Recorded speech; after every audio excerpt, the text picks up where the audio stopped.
بسم اللہ الرحمن الرحیم۔ السلام علیکم۔ آئیے قرآن سیکھیں آسان طریقے سے۔ جیسا کہ پہلے بتایا گیا ہے کہ ہم عربی گرامر پڑھے بغیر قرآن کا ترجمہ کرنا سیکھیں گے 3 رنگوں کی مدد سے اور مختلف علامتوں کے ذریعے۔ یہ کتاب ہے معلم القرآن، اس میں 15 سبق ہیں اور ان 15 اسباق کے اندر قرآن کے اندر استعمال ہونے والی مختلف علامتوں کی وضاحت کی گئی ہے۔ یہ 15 اسباق انشاءاللہ 15-20 دن میں ہم انہیں کمپلیٹ کریں گے اور علامتوں کی پہچان حاصل کریں گے۔ ان علامتوں کی پہچان کے بعد مختلف رنگوں کی مدد سے ہم خود سے انشاءاللہ قرآن کا ترجمہ کرنا سیکھ جائیں گے۔ آج ہم پہلا سبق پڑھیں گے، سبق نمبر 1، کلمہ۔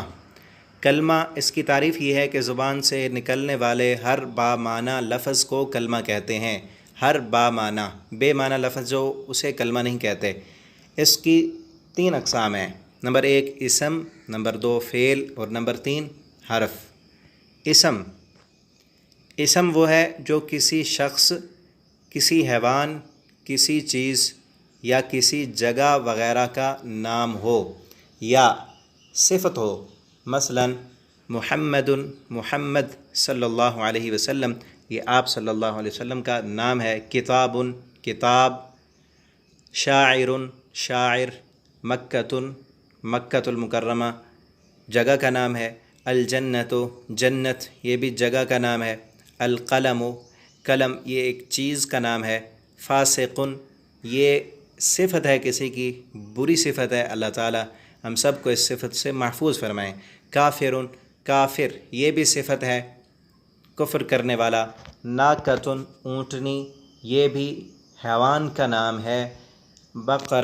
گائے، یہ بھی حیوان کا نام ہے۔ مسلمان، یہ شخص کا نام ہے، انسان کا نام ہے۔ مکھی، یہ بھی ایک حیوان کا نام ہے۔ اس کے بعد دوسری قسم ہے فعل، یہ لکھا ہے فعل۔ آگے اس کی تعریف ہے، جس کلمہ سے کام کے ہونے یا کرنے کا پتہ چلے، کام کے ہونے یا کام کے کرنے کا پتہ چلے اور کوئی زمانہ بھی اس میں پایا جائے۔ اسم میں زمانہ نہیں ہوتا اور فعل میں زمانہ پایا جاتا ہے۔ مثلا نصارہ، اس نے مدد کی۔ آمنہ، وہ ایمان لایا۔ تہدی، تو ہدایت دیتا ہے۔ عبدہ، اس نے عبادت کی۔ خلقہ، اس نے پیدا کیا۔ یقول، وہ کہتا ہے یا کہے گا۔ قال، اس نے کہا۔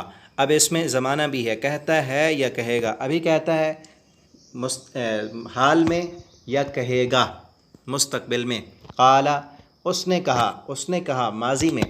صدقہ، اس نے سچ کہا۔ نعبد، ہم عبادت کرتے ہیں یا کریں گے۔ یخلق، وہ پیدا کرتا ہے یا کرے گا۔ تیسرے نمبر پر ہے حرف وہ کلمہ ہے جو نہ اسم ہو نہ فعل ہو بلکہ اسموں اور فعلوں کو آپس میں ملانے کا کام دے، اور اگر الگ استعمال ہو تو کوئی فائدہ نہ دے۔ حرف اسم اور فعل کے درمیان ان کو ملانے کا کام دیتا ہے، اور علیحدہ اگر استعمال ہو تو پھر اس کا کوئی فائدہ نہیں ہوتا۔ جیسے فی، اب یہ علیحدہ ہے تو اس کا کوئی فائدہ نہیں ہے، سمجھ نہیں آ رہی۔ اس کا معنی ہے میں، اور ان، بے شک، علی، پر، لیے، ان، کے، بے، سے یا ساتھ، من، سے، لا، نہیں، واو، اور، لم، نہیں، الی، طرف یا تک، لن، ہرگز نہیں۔ یہ علیحدہ علیحدہ استعمال ہوئے ہیں یہ لفظ، تو ان کا معنی سمجھ نہیں آتا۔ یہ اسم اور فعل کو ملانے کا کام دیتا ہے اور پھر ان کا معنی سمجھ میں آتا ہے۔ آگے دیکھیں اسم کی علامتیں۔ کلمہ کی جو پہلی قسم ہے اسم، اس اسم کی بنیادی 2 علامتیں ہیں۔ نمبر 1 الف لام اور نمبر 2 تنوین۔ تنوین 2 زبر، 2 زیر اور 2 پیش کا نام ہے۔ جس لفظ پر 2 زبر ہوں، 2 زیر ہوں اور 2 پیش ہوں، ان 2 زبروں اور زیروں اور پیشوں کا نام جو ہے وہ تنوین ہے۔ اور یہ 2 بنیادی اسم کی علامتیں ہیں۔ پہلی علامت ہے الف لام۔ یہ علامت ہمیشہ اسم کے شروع میں آتی ہے اور اسے خاص کر دیتی ہے۔ الف لام کا عربی میں وہی تصور ہے جو انگلش میں دی کا تصور ہے، اسے دی بھی پڑھتے ہیں اور دا بھی پڑھتے ہیں۔ عربی میں اس کا انگلش زبان میں جو دی یا دا کا تصور ہے، عربی میں اس الف لام کا بھی وہی تصور ہے۔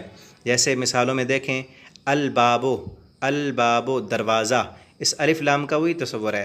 جیسے کہتے ہیں نا دی ڈور یا دا ڈور، اس کا معنی بھی دروازہ ہی کریں گے۔ اسی طرح البابو، البابو دروازہ، یہ الف لام خاص کر دیتا ہے اسم کو۔ الصراط و راستہ، الکتاب و کتاب، الثمرات و پھل، الزکوٰۃ و زکوٰۃ، الدنیا دنیا، الارض و زمین، الموت و موت، الرسول و رسول، النار و آگ، العذاب و عذاب، البقرۃ و گائے۔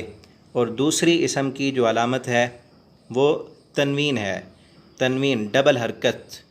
تنوین کو ڈبل حرکت، یہ دو زبر دو زیر اور دو پیش کو تنوین کہتے ہیں، اور یہ علامت ہمیشہ اسم کے آخر میں آتی ہے۔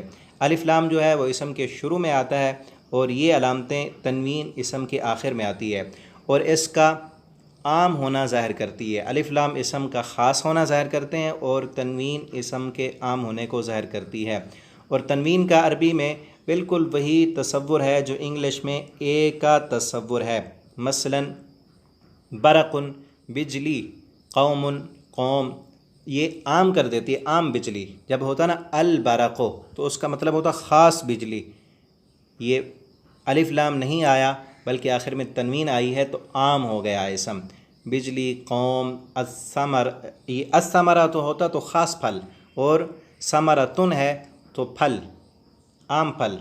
منافقن منافق، جنتن باغ، سحر جادو، بناء چھت، ماء پانی، رسول رسول، کافرن کافرن یا کافرن کافر، سماء آسمان، نور نور۔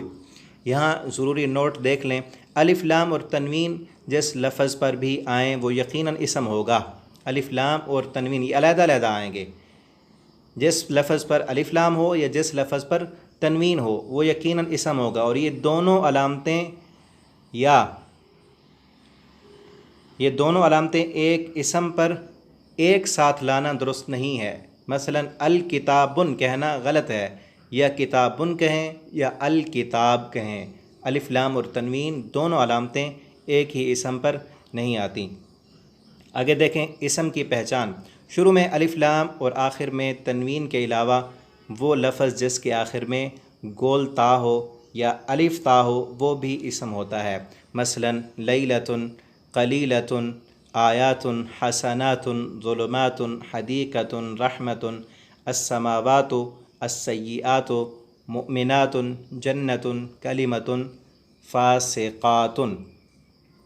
آگے کلمہ کی جو دوسری قسم ہے وہ فعل ہے۔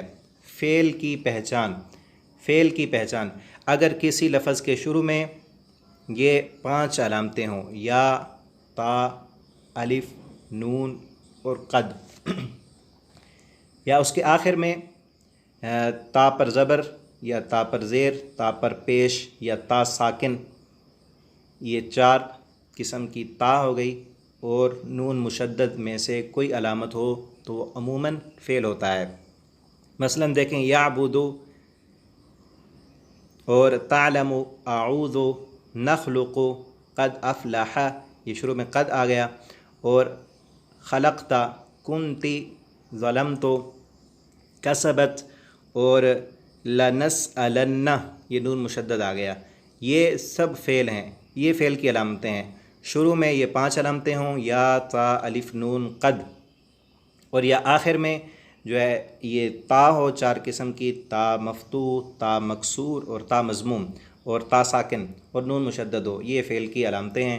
اور تیسری قسم جو کلمہ کی تھی حرف، حرف کی علامت یہ ہے کہ اس میں اسم اور فعل کی علامتیں نہیں ہوں گی۔ جس میں اسم کی علامت ہوگی وہ اسم ہے، فعل کی علامت ہوگی تو وہ فعل ہے۔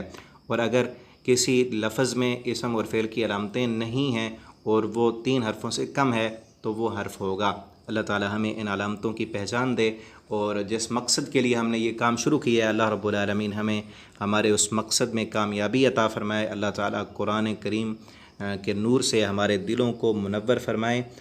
تمام دوستوں سے یہ درخواست ہے کہ آپ وقت نکال کر ان اسباق کو سنیں، اور دوستوں کے ساتھ شیئر کریں تاکہ آپ کے لیے بھی صدقہ جاریہ بن جائے۔